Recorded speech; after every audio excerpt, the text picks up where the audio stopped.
అందరికీ నమస్కారం.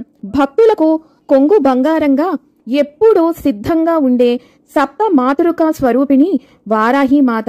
వారాహిమాతను భక్తి శ్రద్ధలతో ఎవరైతే కొలుస్తారో వారి పాలిట కొంగు బంగారమై తన పైన నమ్మకం ఉంచిన వారి సమస్యలపై గొప్ప యోధిరాలిగా నిలిచి జీవితంలో భక్తులకు ఎదురయ్యే అడ్డంకులు అన్నీ కూడా తొలగించి శత్రుభయం, జ్ఞాన సిద్ధి, బుద్ధి, ధనప్రాప్తి, ఆర్థిక సమస్యలు, వ్యాపార ఉద్యోగ అభివృద్ధి, ఇంట్లో తరచూ గొడవలు, మానసిక ప్రశాంతత, భార్యాభర్తలు విడిపోతున్నప్పుడు శత్రు బాధ నివారణ, గ్రహ బాధలు, పిల్లలు లేక బాధపడుతున్న దంపతులకు కోర్టు కేసులు, భూ వివాదాలు, ఇలా ఒక్కటేమిటి అనేక సమస్యలు అన్నిటికీ కూడా ఈ తల్లి మనకి చక్కటి పరిష్కార మార్గాన్ని చూపిస్తుంది. అన్నింటా జయాలను సిద్ధింపజేస్తుంది.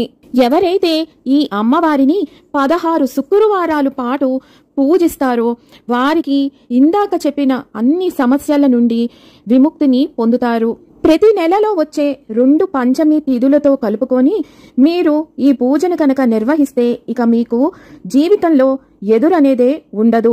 మీ అందరి కోసం ఈ వీడియోలో నేను 16 శుక్రవారాలు అలాగే పంచమి తిథి రోజున వారాహి అమ్మవారి పూజ, అలాగే వారాహి అమ్మవారికి ఎంతో ఇష్టమైన కంద దీపం ఎలా పెట్టుకోవాలి అన్న పూర్తి విషయాలను ఈ వీడియో ద్వారా తెలుసుకుందాం.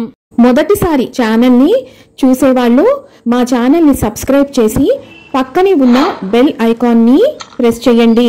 దీనివల్ల మీకు రానున్న ఆధ్యాత్మిక వీడియోస్ అన్నీ కూడా నోటిఫికేషన్ ద్వారా మీకు అందుతాయి. అలాగే మీరు ఎటువంటి వీడియోని మిస్ కాకుండా చూడగలరు. మా వీడియోస్ మీకు నచ్చినట్లయితే లైక్ చేయండి, షేర్ చేయండి. 16 శుక్రవారాల ఈ వారాహి అమ్మవారి పూజకు ముఖ్యంగా మనకి కావాల్సినది పసుపు, కుంకాలు, అక్షింతలు. మీ ఇంట్లో ఎప్పుడు ఉండే పూజా సామాగ్రి సరిపోతుంది. వీటితో పాటు ప్రత్యేకంగా మీరు నిమ్మకాయల మాలను తయారు చేసి ఒక్క శుక్రవారమైనా సరే వేస్తే చాలా మంచిది. అందున శుక్రవారం, పంచమి తిథి 2 కూడి వచ్చిన రోజున వేస్తే విశేషమైన ఫలితం ఉంటుంది. కాబట్టి ఈ మాల ఎలా తయారు చేయాలి అన్న వీడియో నేను ఆల్రెడీ మన ఛానల్లో పెట్టానండి. దాని లింక్ కిందిస్తాను, ఒకసారి చూడండి. వారాహి అమ్మవారికి ధూపం అంటే చాలా ఇష్టం. పంచగవ్యంతో తయారు చేసిన ఈ ధూపాన్ని నేను తయారు చేసుకున్నానండి. దీంట్లో గుగ్గిలం, అలాగే సాంబ్రాణి, వివిధ రకాలైనవన్నీ కూడా కలిపి నేను ఈ ప్రమిదను సిద్ధం చేసుకున్నాను. ఇది కనుక వెలిగిస్తే సువాసన భరితమైన మంచి ధూపం అనేది ఏర్పడుతుంది. ఒకవేళ మీ దగ్గర ఇది లేకపోతే ఇలా పంచగవ్యంతో చేసిన ప్రమిదలు మార్కెట్లో అమ్ముతున్నారండి. ఆ ప్రమిదను కొనుక్కొని మీరు దాంట్లో అయినా ఇలాగా ధూపాన్ని అన్ని కలిపివేసి సమర్పించవచ్చు. ఒకవేళ మీకు ఇవేవి అందుబాటులో లేకపోతే మీరు ఎప్పుడు ఎలా ధూపాన్ని వేస్తారో అలాగే వేయచ్చు, పర్వాలేదు. అలాగే అమ్మవారికి ముఖ్యమైన నైవేద్యాలు పానకం, లడ్డు, నిమ్మపండు, పుట్ట తేనె. కంద దీపం పెట్టుకోవటానికి ఒక కంద మీకు దొరికితే దానిమ్మ గింజలు కూడా తెచ్చి నైవేద్యంగా పెట్టుకోండి. నాకైతే దొరకలేదండి, అందుకే చూపించలేదు. ఇవే ముఖ్యంగా కావలసిన పూజా సామాగ్రి. మీరు కందని ఉదయాన్నే తెచ్చుకుంటారు కదా, దానిని ఒక 20 నిమిషాల పాటు ఒక గిన్నెలో నీళ్లు తీసుకొని ఆ నీటిలో నానేసి అలా ఉంచండి. కొంచెం సేపు అయిన తర్వాత ఆ కందకి ఉన్న మొత్తం మట్టి కూడా నీళ్లలోకి దిగిపోతుంది. శుభ్రం చేసుకోవటం చాలా సులువుగా ఉంటుంది. ఇప్పుడు శుభ్రమైన కందను కొంచెం ట్యాప్ వాటర్ కింద పెట్టేసేసి బాగా కడిగేసి దాన్ని ఏదైనా పొడి గుడ్డ, మంచి గుడ్డతోటి తుడిచి పక్కగా ఆ గుడ్డ పైన ఆరపెట్టుకొని ఉంచండి. సాయంత్రం మనం దీపం వెలిగించుకునే సమయానికి దానికి ఉన్న తడి అంతా పోయి దీపం వెలిగించుకోవటానికి సిద్ధంగా ఉంటుంది. ముందుగా మీరు ఎక్కడైతే పూజా పీటను సిద్ధం చేసుకోవాలి అనుకుంటున్నారో అక్కడ గోమయంతో కొంచెం పసుపు తీసుకొని అలకండి. పీట పెట్టుకునే చోట ముందుగా అలికి అక్కడ ముగ్గు పెట్టి పసుపు, కుంకాలు అన్ని వేసుకొని దానిపైన మీరు పూజా పీటను పెట్టండి. ఆ తరువాత పూజా పీటకి కూడా మొత్తము పసుపు రాసి దానిపైన కూడా మీరు బియ్య పిండితోటి ముగ్గులు వేసి పసుపు కుంకాలతోటి అలంకరించి పూజా పీటను సిద్ధం చేసుకోండి. మీ దగ్గర వారాహి అమ్మవారి ఫోటో లేదా విగ్రహం ఉంటే అమ్మవారి ఫోటోని మొత్తం శుభ్రం చేసుకొని గంధం పెట్టి దానిపైన కుంకుమ బొట్లతోటి అలంకరించి ఆ పీట పైన పెట్టుకోండి. అమ్మవారి ఫోటో లేదా విగ్రహం ఉంటే పెట్టుకోండి, లేకపోయినా ఏమీ పర్వాలేదు. మనం ఈ కంద దీపంలోకే వారాహి అమ్మవారిని ఆవాహన చేస్తున్నాం. మనకి ఈ పంచమి శుక్రవారాల పూజలో ముఖ్యమైనది ఈ దీపమే. పూలమాలలు, ఇందాక తయారు చేసుకున్న నిమ్మకాయ మాలను వేయండి. ఇప్పుడు ఉదయాన్నే శుభ్రపరచుకున్న కందను తీసుకొని, కంద తొడిమి ఎటువైపు అయితే ఉందో అటువైపున మీరు శుభ్రమైన కత్తిని తీసుకొని ఆ చాకుతోటి ఒక గుంటలాగా తయారు చేయండి. అంటే ఒక ప్రమిద రూపంలో రావాలి.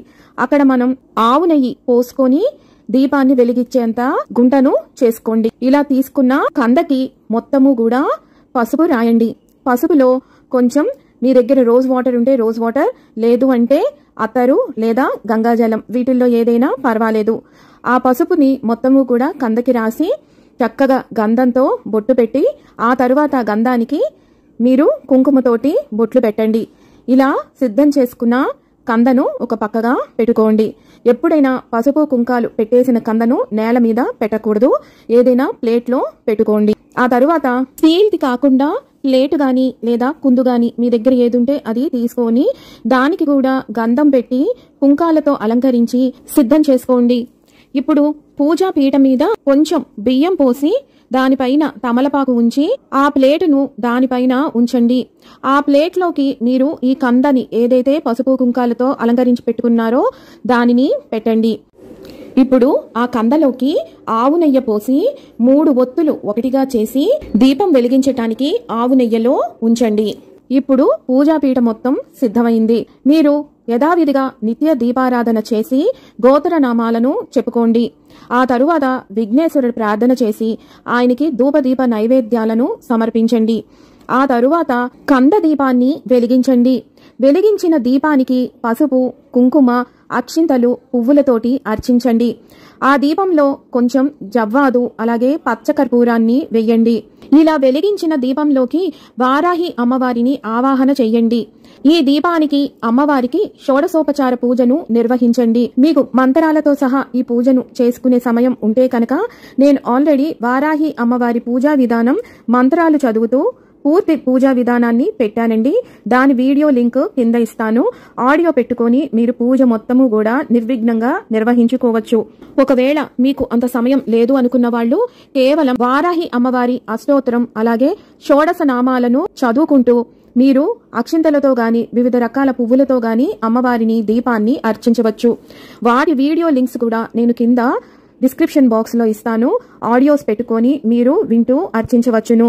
ఈ రకంగా అమ్మవారిని దీపాన్ని అర్చించిన తరువాత ధూపం, దీపం సమర్పించి ఇందాక చెప్పిన నైవేద్యాలు అన్నిటినీ కూడా అమ్మవారికి దీపానికి సమర్పించాలి. నైవేద్యం అయిన తరువాత తాంబూలాన్ని అలాగే మంగళ నీరాజనాన్ని సమర్పించాలి. అమ్మవారికి పచ్చకర్పూరంతో మంగళహారతిని ఇస్తే చాలా మంచి ఫలితం ఉంటుంది. పూజ అంతా అయిపోయిన తరువాత ఇందాక నేను చెప్పిన విధంగా ధూపాన్ని తప్పనిసరిగా సమర్పించండి. మీరు పూజ ఎంత చేసినా చేయకపోయినా ఆఖరున ఈ ధూపం మాత్రం తప్పనిసరిగా సమర్పించాలి. దీంతోనే మనకి పూజ సమాప్తమవుతుంది. పూజ అంతా అయిన తరువాత వివిధ ఉపచారాలు అయిన తరువాత పూజా పీటని ముమ్మారులు కదపండి. దీంతో ఆ శుక్రవారం లేదా పంచమి తిథి రోజు పూజ సమాప్తి అవుతుంది. మరుసటి రోజున యథావిధిగా మీరు మళ్ళీ దీపారాధన చేసి అమ్మవారికి బెల్లం ముక్క లేదా ఫలాలను నివేదన చేసి దీపాలు కొండెక్కిన తరువాత మీరు పెట్టిన ఆ కందను అలాగే పీటను మొత్తము కూడా తీసేయవచ్చును. నివేదించిన కందను మీరు కూర వండుకొని ప్రసాదంగా ఇంటి సభ్యులు అందరూ కూడా స్వీకరించవచ్చు. ఒకవేళ మీకు కూర వండుకోవటం చేత కాదు అనుకుంటే కనుక ఆవుకి మీరు తినిపించవచ్చు. అది కూడా అందుబాటులో లేకపోతే పారే నీటిలో ఆ కందను పువ్వులను అన్నిటినీ వేయండి. ఈ 16 శుక్రవారాల వ్రతాన్ని ఎవరైతే ఆచరించాలనుకున్నారో వారు తప్పనిసరిగా రాత్రి సమయాన ఈ పూజను నిర్వహించుకోవాలి. ఎట్టి పరిస్థితుల్లో కూడా మాంసాహారాన్ని ముట్టుకోకూడదు. ఈ ఒక్కరోజు తినకుండా ఉంటే సరిపోతుంది. అలాగే ఉపవాసం ఉండాల్సిన అవసరం లేదు.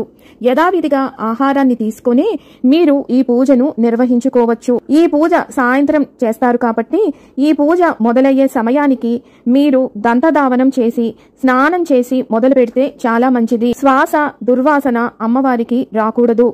చినిగిన వస్త్రాలను ధరించి పూజకు కూర్చోకూడదు. ఆసనం లేకుండా కూర్చోకూడదు. ఏదైనా దర్భాసనం లేదా పీట లాంటిది వేసుకొని మీరు పూజ నిర్వహించాలి. పూజ మధ్యలో ఆపి ఎవరితోనూ మాట్లాడకూడదు. మౌనంగా ఉండి ఈ పూజను భక్తితో అమ్మవారి మీదే శ్రద్ధ పెట్టి పూజను నిర్వహించాలి. మీకు ఈ వ్రతం చేసేటప్పుడు మధ్యలో ఏ శుక్రవారమైనా నెలసరి వచ్చి అడ్డు వస్తే కనుక మీ భర్తని గాని మీ పిల్లల్ని గాని కొనసాగించమని చెప్పండి. పూర్తి పూజ చేయలేకపోయినా కేవలం ఒక్క దీపాన్ని వెలిగించి అయినా అమ్మవారిని ఆ దీపంలోకి ఆవాహన చేసుకొని పూజను నిర్వహించమని చెప్పండి. ఒకవేళ ఇది ఏమీ కుదరని పక్షంలో మీరు ఇక 5వ స్నానం అయిన తరువాతనే మీరు మీ పూజను పునఃప్రారంభం చేసుకోండి. ఒకవేళ మీకు మొదటి శుక్రవారము రెండో శుక్రవారము మీకు నెలసరి వస్తే కనుక మళ్ళీ మీరు మొదటి శుక్రవారం నుంచి ప్రారంభించాలి. కనుక మీరు నిర్వహించేటప్పుడు మొదటి 2 వారాలైనా ఎటువంటి ఆటంకాలు లేకుండా ఉండేటట్టు చూసుకొని ప్రారంభించండి. మీరు తల స్నానాన్ని ఉదయం చేస్తే సరిపోతుంది. సాయంత్రం కేవలం స్నానం చేస్తే చాలు. పూజలో ఏది ఉన్నా లేకపోయినా ఒక్కటే విషయం, అమ్మవారిని భక్తితో కొలవండి. ప్రతిదీ ఉండాలి అయ్యో లేదే అనే బాధ కన్నా భక్తితో అమ్మవారికి మీకు ఎంత ఉందో అంత దాంతోనే పూజ చేసి అమ్మవారి కరుణకు పాత్రులు కండి. ఇంతే నేను చెప్పగలను. ఎంతో శక్తివంతమైన వారాహి అమ్మవారి 16 శుక్రవారాలు కందదీపం ఎలా పెట్టుకోవాలి అన్న పూర్తి విషయాలను మరొక వీడియోతో మళ్ళీ మిమ్మల్ని అందరినీ కలుసుకుంటాను. సెలవు మరి. సర్వం ఈశ్వరార్పణమస్తు. స్వస్తి.